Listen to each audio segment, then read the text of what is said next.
acara simkuring rakyat dengan warta Sunda. Simkuring bade ngadugikeun warta anu parantos dugi ka meja redaksi. Warta nu baris kasanggakeun nyaeta kaayaan ayeuna di Jalan Gubeng Surabaya anu ambles.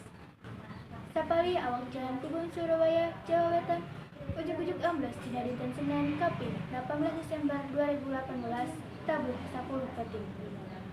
Jalan Gubeng anu ambles eta aya di sekitaran toko Tas Elizabeth, Banagara Desa, serta kantor harian Kompas.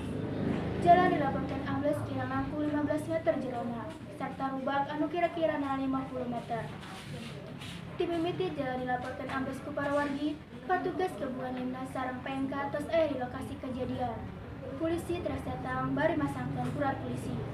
Sanajan tos abdi tengah peuting, para wargi daerah tempat kejadian kanggo ningali jalan anu ambles eta. Sabab amblesna awak Jalan Gubeng masih keneh disusut. Tetapina disangka aya patelina jeung proyek rumah sakit Selong anu nuju dipigawe di wewengkon kasebat. Tacan aya laporan korban jiwa dina kajadian ieu. Pamirsa, mun sakitu maka pihatur wilujeng pantepang deui dina warta anu sejen. Simkuring minal afiah, seja amit mungkur amit mundur. Wassalamualaikum warahmatullahi wabarakatuh.